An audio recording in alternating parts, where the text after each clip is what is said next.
Hollywood's golden age sold the world glamour, tuxedos and gowns, matinee idols with perfect jawlines, a dream factory that seemed to manufacture happiness on an assembly line. But behind the searchlights and studio-controlled press releases was a system built to protect its stars at almost any cost, even when those stars caused real harm. This is a look at 6 of the most documented scandals of that era, built from court records, contemporaneous news coverage, and the accounts of people who were actually there. Before there was a James Bond or an Indiana Jones, there was Errol Flynn, the Tasmanian-born swashbuckler who became an overnight sensation after 1935's Captain Blood. By the early 1940s, he was one of the biggest stars on Earth, the embodiment of dashing, reckless charm both on screen and off. In late 1942, Los Angeles authorities charged Flynn with statutory rape involving 2 teenagers, Betty Hansen and Peggy Satterley. The case had actually gone before a grand jury first and was dismissed for lack of evidence. But a newly elected district attorney revived it, combining both girls' complaints into a single prosecution.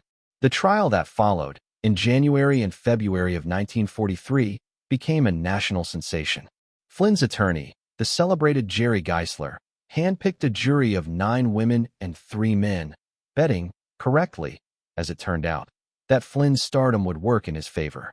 Geisler's defense strategy focused on discrediting the accusers, highlighting inconsistencies in their accounts and details about their personal lives. Satterley testified that Flynn had nicknamed her JB, short for jailbait, and SQQ, short for San Quentin Quail. Evidence, prosecutors argued, that Flynn knew exactly how old she was. It didn't matter. After roughly a day of deliberation, the jury returned a unanimous not guilty verdict on February 6, 1943. Flynn received more than 16,000 letters of support from fans during the ordeal, and one of the accusers, watching the all-female jury gaze adoringly at the movie star throughout the trial, said afterward she'd known all along how it would end. The acquittal didn't slow Flynn down. He married a 19-year-old he met at the courthouse the following year. He continued drinking heavily, developed serious drug dependencies, and burned through his fortune. By 1959, at just 50 years old, his body gave out, his autopsy citing heart failure, cirrhosis, and other effects of decades of hard living. The phrase, "in like Flynn," entered the American vocabulary as a wink-nudge reference to his trial. It says something about the era that a euphemism for evading consequences became a compliment. For decades, one of Hollywood's most persistent whispered rumors involved a teenage Natalie Wood and an unnamed powerful older actor who allegedly assaulted her at a Los Angeles hotel. The rumor finally had a name attached to it in November 2021, when Wood's younger sister, Lana Wood, published a memoir called Little Sister: My Investigation into the Mysterious Death of Natalie Wood. According to Lana Wood's account, their mother arranged for a teenage Natalie to meet with Kirk Douglas at the Chateau Marmont in the summer of 1955, hoping the connection might help her daughter's career. Lana, then 8 years old, waited in the car. When Natalie returned, Lana wrote, she looked disheveled and upset, and she and their mother began whispering urgently. Natalie didn't tell her sister what had happened until they were both adults, describing it, according to the memoir, only as "he hurt me." Douglas, who died in 2020 at age 103, was never charged, and there was no criminal investigation connected to the allegation. When the memoir was published, Douglas's son Michael responded through a publicist with a brief statement. May they both rest in peace. The rumor itself had circulated in Hollywood for decades before Lana would put a name to it, trending on social media even at the time of Douglas's death, before the memoir specifics were public.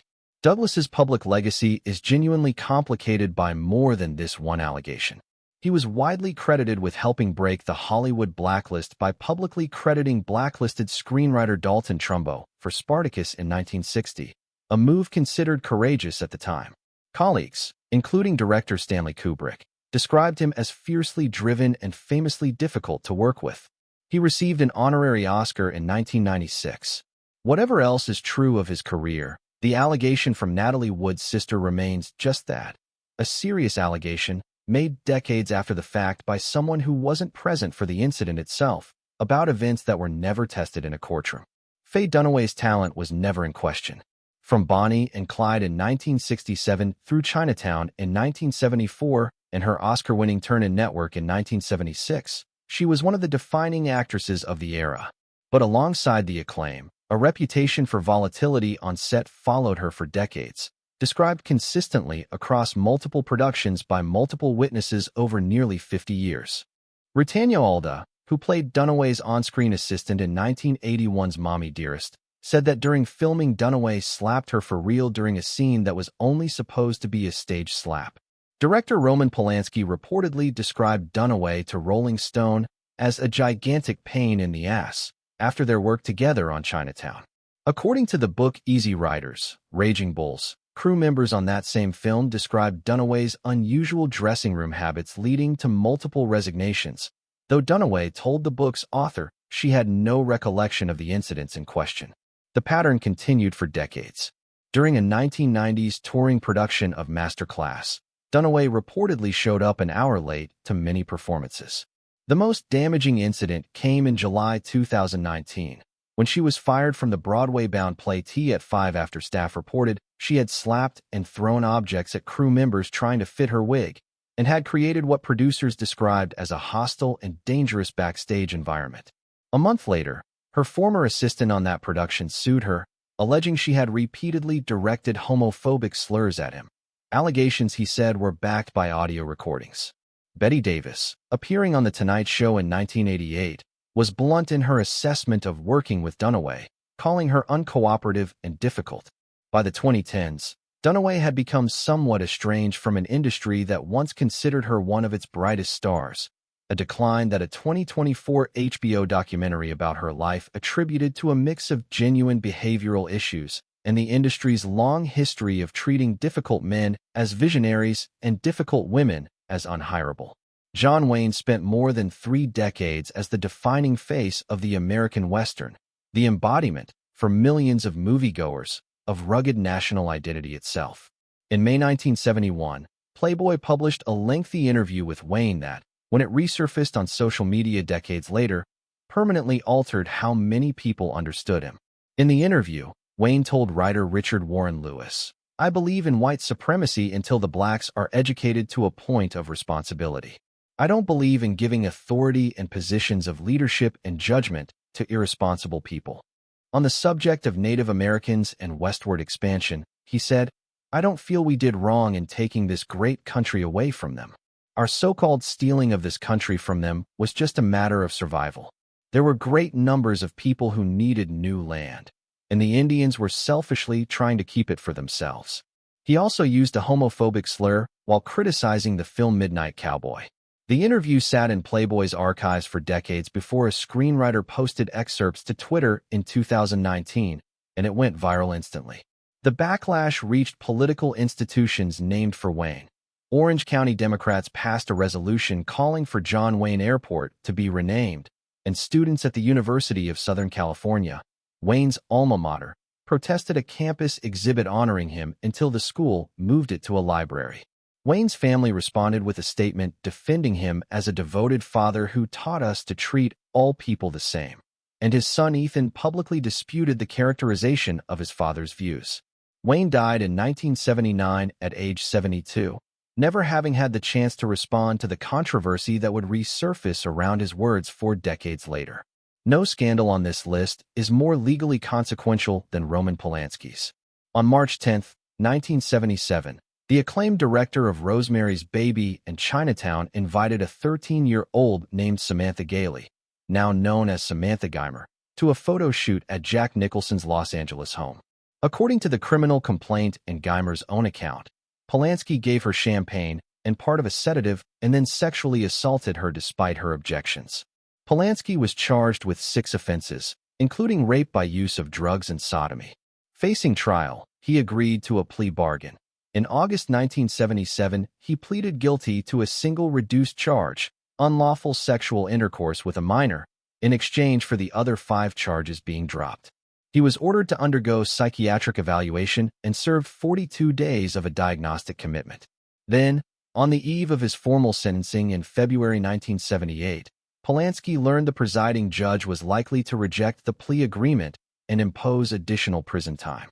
He fled the United States that night, first to London and then to France, and has remained a fugitive from American justice ever since. Even as he continued making films abroad, including The Pianist, for which he won the Academy Award for Best Director in 2003. Samantha Geimer's own position on the case has been, for decades, more complicated than a simple story of villain and victim allows. She has repeatedly said publicly that she forgave Polanski, that the intense and prolonged media coverage of the case caused her more lasting harm than the assault itself, and that she wants the case formally closed. In 2017, she told a Los Angeles courtroom that the legal saga had become Hollywood justice at its finest and asked the judge to end it. At the same time, additional women have come forward over the years with separate allegations against Polanski dating to the 1970s, none of which have resulted in charges due to statutes of limitations. Polanski remains free in Europe, unable to travel to countries with extradition treaties with the United States, his case still technically open more than 4.5 decades later. Mickey Rooney's Hollywood story is really two stories. The first is about excess. By 18, he was the highest-paid actor in America, MGM's biggest star, built around an image of wholesome all-American charm. Off-screen, that image cracked early and often. He married 8 times. He gambled away millions of dollars across his career and filed for bankruptcy. His second wife, Ava Gardner, later described their marriage in famously unflattering terms. The second story is far darker, and in it, Rooney is not the perpetrator but the victim. In 2011, at age 90, Rooney testified before the Senate Special Committee on Aging about elder abuse. He said he'd suffered at the hands of his stepson, Christopher Aber, and Aber's wife. In emotional testimony, Rooney described being kept virtually a prisoner in his own home, denied access to food, medication, and his own mail, and having his finances controlled and drained without his knowledge. When a man feels helpless, it is terrible, he told the committee. And I was helpless. He had already obtained a restraining order against Aber, and a court later appointed a conservator to manage his affairs, finding Rooney fully competent despite the family's claims otherwise. Rooney's testimony became one of the most cited public accounts of elder financial abuse in America, credited with raising national awareness of a crime that disproportionately affects the elderly and is chronically underreported. He died in 2014 at age 93.